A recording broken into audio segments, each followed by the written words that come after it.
Hi there, and welcome to Naturally Recovering Autism. I am your host, Karen Thomas, and I greatly appreciate you being here and getting the resources, the natural resources you need to help recover your child from the symptoms of autism. And remembering that the definition of recovery is to regain health. When my own son was diagnosed with autism in 2006, I was told to drug him and try behavioral therapies, but I didn't want to do that. I really wanted to find out what the causes were of the problems, not just mask symptoms, especially with dangerous drugs. And my background as a craniosacral therapist of, at that time, over a decade now, for 30 years now, I knew the brain could heal, and I wanted to figure out how, and I wanted to do it naturally. And so I began researching on my own. I very quickly found that a lot of doctors and people, even well-meaning, just did not know what my son needed to get better. And so I realized that it was going to be up to me. So I, again, started researching, spent now over a decade researching. Today, my son is fully recovered from his symptoms of autism. And now I share those natural resources with you as a parent so that you can get your child better and know what to do. And I've created a free workshop for you, an online workshop, where you can go to naturallyrecoveringautism.com/free workshop. And that's no spaces, just free workshop. And I go through the 4 stages, which are healing the gut, natural heavy metal detoxification, clearing the co-infections of Lyme, mold, PANS and PANDAS, or strep, and parasites, which we're going to talk a lot about today also. And then the 4th is brain support and repair. So again, you can get that at naturallyrecoveringautism.com/free workshop. And then today, a lot of parents do ask, can children really be recovered from autism? They wonder if that's real, and it's happening not just for my son, but for many children around the world. And today, I'm very fortunate to have Brian Dashore with us, who is now 17 years old. But when Brian was 18 months old, he was diagnosed on the autism spectrum. And it took his mother, Dr. Jody Dashore, it took her many, many years to find, traveling all over the world to find the natural resources as well to get Brian recovered from his symptoms of autism. So Brian is going to share his story with us today and give us some insight about what it feels like to have autism and his recovery process as well. And Brian, just so you know a little bit of background on him, again, I mentioned he's 17 years old today. At 18 months old, he was diagnosed with autism. A few years later, he was actually in so much pain, and his pelvis was deteriorating from some of the Lyme disorders and things that he had, and he'll talk about that as well, that he ended up in a wheelchair and spent 2 years of his life in a wheelchair. And now, fast forward many years, he has recovered from his symptoms of autism. He is now on a quest to become a medical doctor and has developed a website. It is teenlymehub.com, where he offers support group for teens with Lyme disease, mold, biotoxin illness, PANS, PANDAS, and Asperger's syndrome. And everything on today's show, I will create a page for and link to at naturallyrecoveringautism.com/Brian. It's BRIAN. And so you can get some of those resources. If you're driving your car right now, or you're out, on your morning walk, you'll be able to go back and find Brian's website as well on that page, and know where you can get the resources that you're needing. So Brian, thank you so much for being here with us today. I greatly appreciate your time and you sharing your message with us. Yes, no problem. I'm glad to be here. So you were diagnosed at 18 months, and it started out that you woke up one day in a lot of pain with a lot of motor tics and not quite seizures, but a lot of just overall body pain and inability to contain your motor skills. Is that right? That's correct.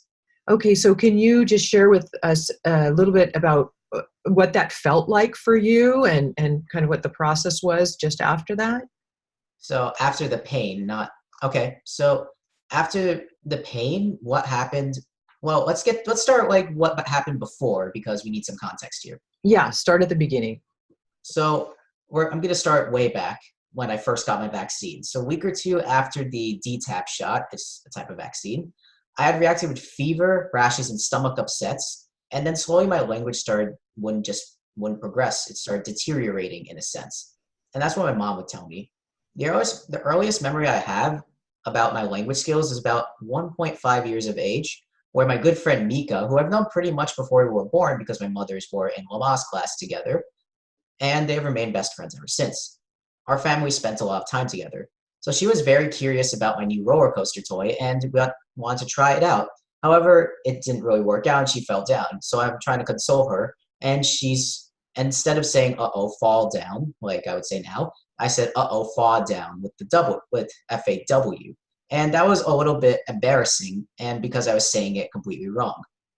This was with other words as well. Until I was 4 years old, instead of saying pizza, I said tzatziki. And I don't know why I said tzatziki. I just did. And it So was, you had trouble with word recall. yeah, I had trouble with, or not like word recall, or just figuring out what the thing was. I had trouble associating, really. Okay.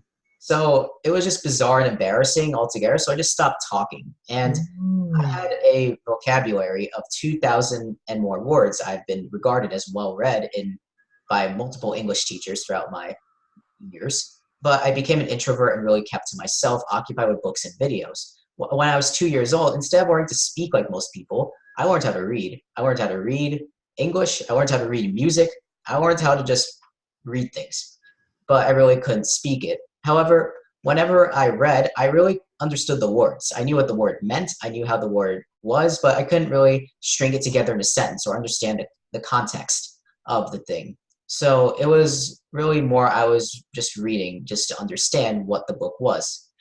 So, and I could also play piano, but I wasn't really good because I had weak muscles and I had flexible joints and I got fatigued pretty easily. So I really couldn't retain that information.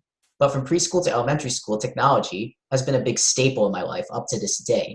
And it really helped me make new friends. As long as I had a video game or other video games at home and other newer gadgets, people would always want to talk to me. So you had some speech, but it was limited. And did you still speak, or did you actually make a choice to stop speaking altogether because you were embarrassed to speak in front of people? When I needed to speak, I would speak, but I really would really restrict it most of the time. And that was mostly because of your own just personal feelings of discomfort around not feeling like you were confidently speaking. Yeah. Interesting. It just makes me wonder about other children and how many, choose to stop speaking because they feel the same way. Or speech is just too difficult. Mhm. And was that speech, as a craniosacral therapist, I'm thinking about there are cranial nerves that feed out of the temporal lobe of the brain, and the temporal bones are often faulted out of balance in children with autism, and so those cranial nerves can affect the ability to speak, the ability of the tongue to work properly, the ability of the brain to get the message out. So, and I know that you've been through multiple therapies at this point as well. But maybe so you stopped speaking unless you chose to, and then what else happened from there? And how old were you at this point? So I was about preschool age, which would be about, I think, 5 or maybe 4, Okay. about that age. But afterwards, at 6 years of age, I was at baseball practice one time. I was really good at sports back then, even though I didn't really talk. I used to run around football fields in, I don't know, 5 minutes. I was pretty fast. So I was trying to run to first base. My left leg just started to drag. And the coach had to call my mom and I had to go home. So I was in bed for about a day. And when I woke up the next day, I was in insanely burning pain. And it really hurts. It was not a good pain at all. So my mom, since she's a naturopathic doctor, she did a thorough evaluation and couldn't really find a reason for this state of my left leg. And it was in my left leg for about like 2 months that suddenly shifted to my right leg. And we're like, why did it shift? But my mom's good friend, an orthopedic surgeon, is from Harvard. So we traveled to Boston. I was given a large battery of tests, nuclear body scans, MRIs, CAT scans, you name it, and 20 tubes of blood. And these tubes are not like the tiny lavender tubes that you see when you get a blood test. They're about these big tubes, the big red ones. on for lab tests, and as a result, I was given a wheelchair.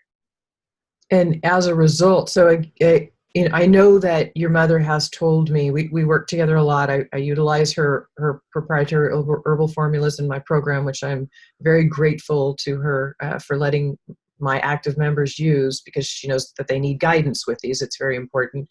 But that you had actually had multiple, and I believe it was 10 different blood tests prior to the one where they finally found that you had Lyme disease. You had 10 other tests that came up negative that you did not have Lyme. So even though your mom had been trying to look into this, the tests kept coming up negative. So then you thought, well, maybe he really doesn't have it, even though he had the symptoms. That's why we also tell some parents now, if it doesn't come up positive in the test, watch for the symptoms, because if you're working naturally with it, you don't have to worry about putting in something that is going to be detrimental, but it can work at getting rid of these issues that are very commonly underlying. And those co-infections can be why a child doesn't get better. They'll plateau at a certain level, and a parent might think, well, that's maybe about as better as my child can get. And it usually has to do with these underlying co-infections still existing, why somebody doesn't get better. So they finally found out in one of your tests that you did have Lyme, correct?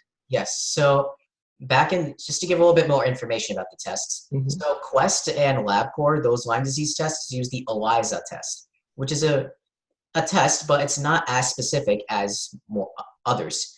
So as a result, I took the Western blot test, which is a lot more specific than ELISA, and it takes a lot more time to come back as a result because, it's more specific.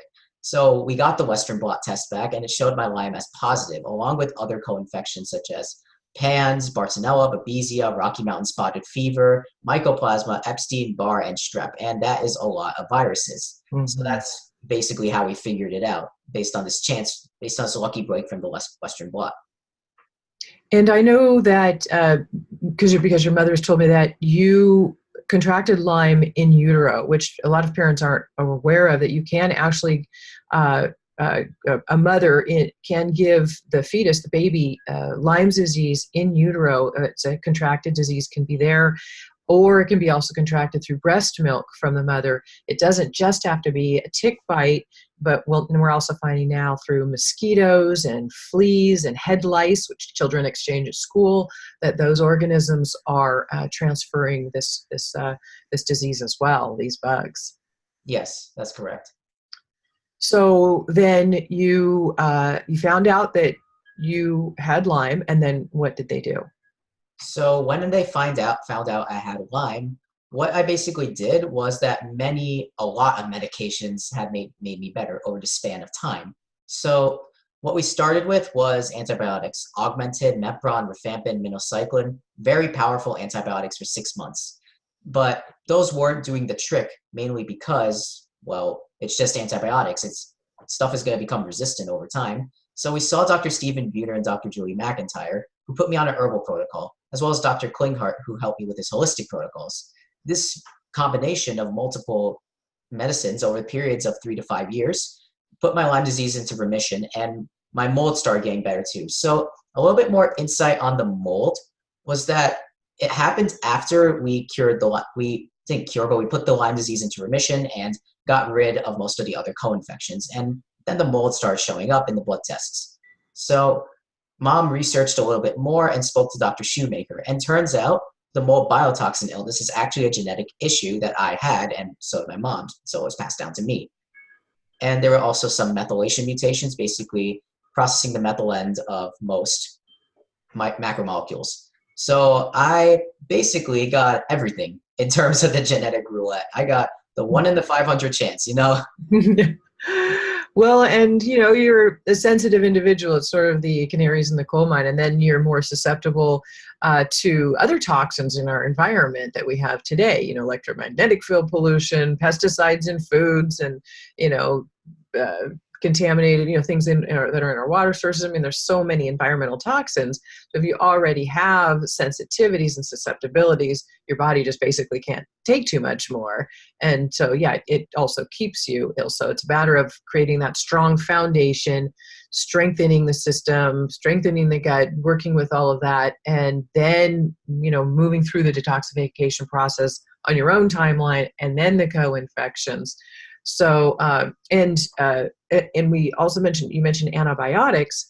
And we'll talk about MARCONS, which is an acronym for an antibiotic-resistant staph infection, staphylococcal infection, that gets up in the nasal passageways and is quite dangerous. And it's so close to the brain, the blood-brain barrier, so that this infection is up there. But if you're treating it with an antibiotic, hence the term antibiotic resistant, then it's not really going to take care of the problem. So that's where these proprietary herbal formulas are absolutely key, because you're able to work with these things on a different level so that you can actually help get rid of them. And I know that infection, that bacteria, drops down through the sinuses into the mouth, and the teeth are very much affected by it. The bacteria eats away at the teeth. So a lot of these kids with autism, although they're also very mineral deficient, and that's often due to a lot of these co-infections and lack of absorption from their food that they're eating because of their gut issues, but that their teeth really suffer as well. There's a lot of teeth problems, so this can help with that as well.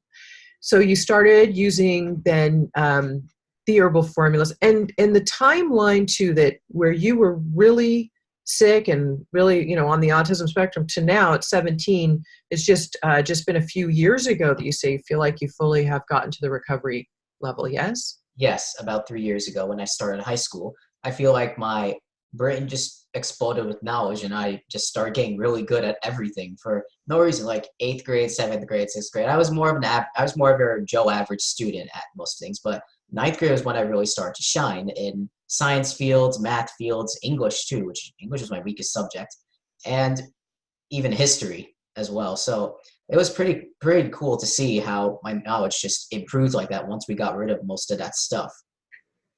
Yeah, because your brain wasn't being affected. The mold that creates a cascade of inflammation in the body because your body's fighting those toxins that it can't get rid of.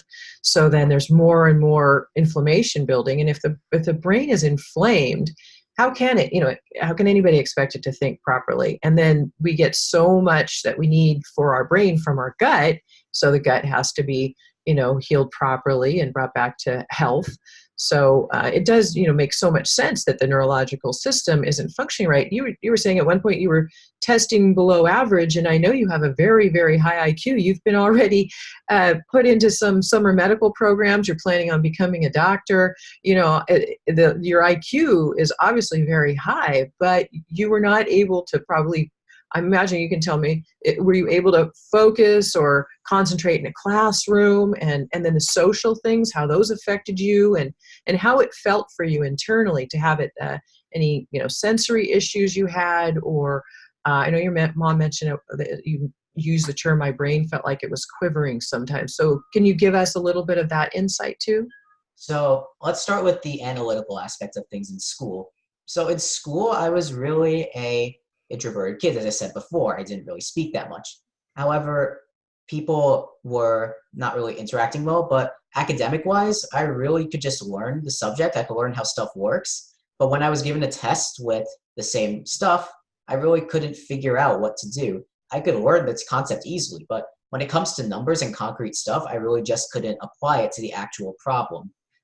And I believe some other people may have that problem as well, but I had it a lot worse than most because I just couldn't do it with any problem whatsoever. But with the social aspect, since I was mainly introverted, I didn't have many friends. I mean, the ones who were friends with me were really nice and caring and understanding of my symptoms.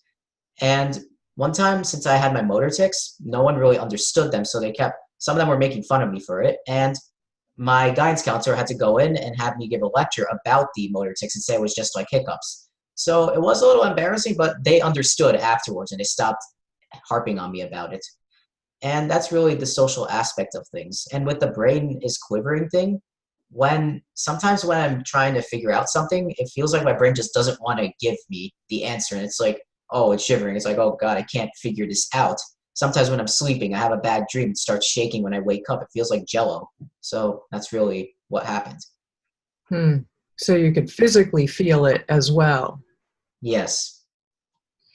And then At what point, so when you got into high school, you just started noticing maybe that you had been on the herbal formulas and things long enough, done enough of the biological health work that things started to really grasp a lot of the infections in your body, and you were recovering because your biology was recovering. And is that correct? Would that be a Yeah. way to say it? Yeah. So that's wonderful. And now, how is it for you today? Well, today I am on a herbal cocktail for 2 times a day, just for maintenance of my own stuff. But well, we researched the best approach to figure it out, and we did antibiotics first, switched to herbals, and now I'm on herbals for good. However, I also changed my diet, so I'm currently gluten-free, dairy-free, and have a modified SCD diet. And I'm also sugar-free, which is really hard for most people to adapt to. I mean, I grew up organic, like pure whole foods diet, if you want to call it that. But I have just never liked the conventional food like Cheetos and Fritos, or the conventional ice cream just makes me gag. I don't know.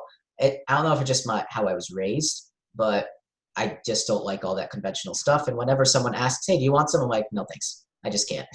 I'm sure that's really fortunate that you had that, because think of how much pain you were in once upon a time and how ill you were, that if you had been eating the junk food and the processed carbohydrates that really cause so many more problems in the body, and then the glyphosate and things that also come from the gluten, and it's just all of these things why we shouldn't be eating those foods anyway. But if you're already sick and you eat bad foods, then you are going to be that much worse. So you probably, even though you were sick enough and hurting enough, it's probably very fortunate that you weren't eating those foods, or you could have been feeling even worse. Mhm. When I heard of glyphosate, like this is a trending thing now. It was about 2 years ago it was discovered, and it looks really bad. I was like, wait, there's more than just what was listed. I'm confused. How does this work? There's more than just what?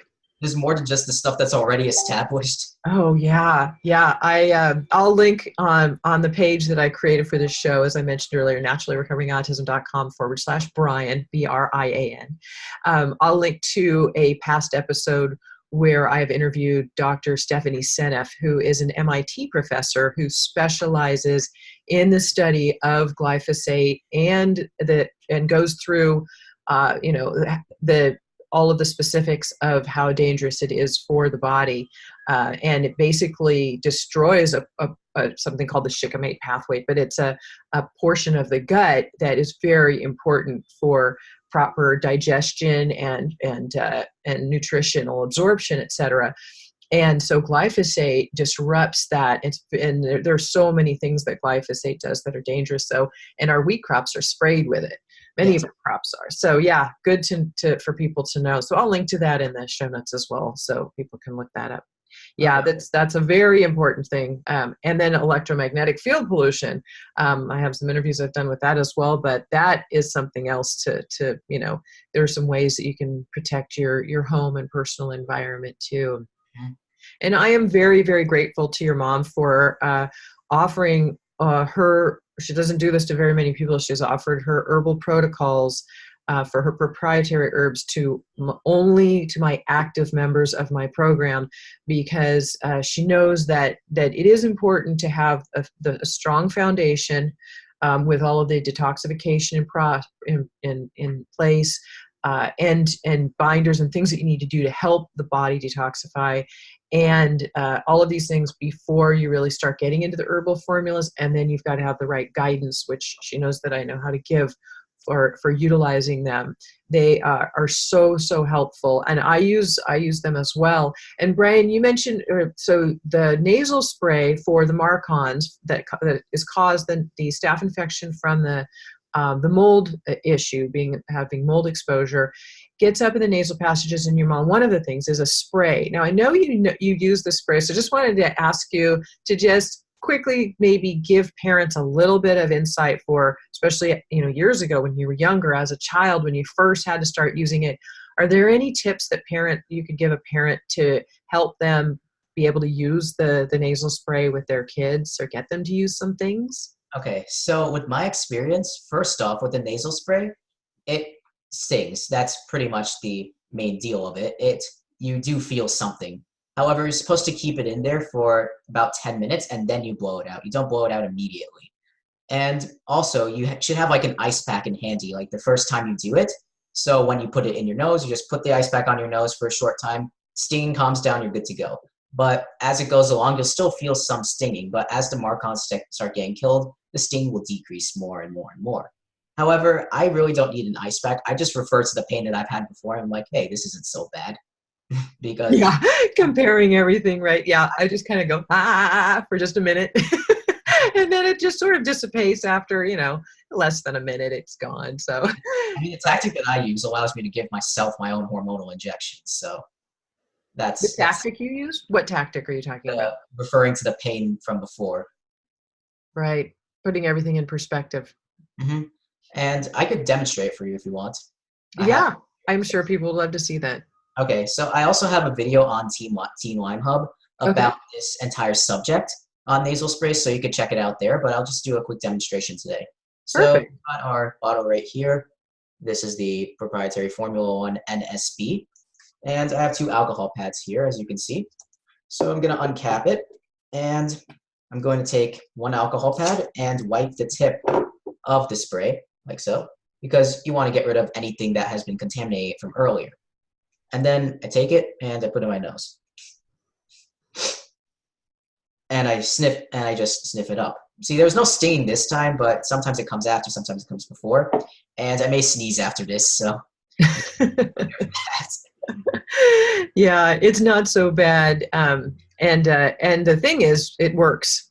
I have found it to work because it's important for parents to know to get to make sure that the mold, you're not having your child still be exposed to mold, whether it's in your home or their school or grandma's house or anywhere they spend time. But if we have this genetic issue, I have it as well, and so do my kids. And so what happens is that, and 29% of the world population has this genetic predisposition to not be able to dispel the toxins that build in our system when we are exposed to mold.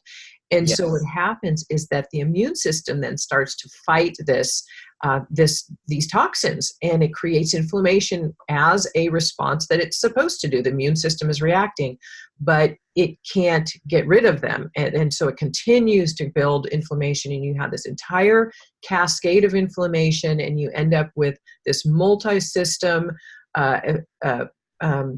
infections in your body and brain and everything. So it's really important to know that these herbal formulas are very, very helpful with that as well. But that you've got to get rid of the exposure. And we can walk into a public bathroom and they are famous for having mold exposure. And you might not even see it on the walls. It might look like everything's just great, but inside or under the subfloors or ways that it's getting in, that you have exposure. So if you notice that your child all of a sudden has an increase in symptoms after you might have been in an area that had some mold exposure, that they had mold exposure, and it can cause not only physical symptoms, but definitely behavioral as well.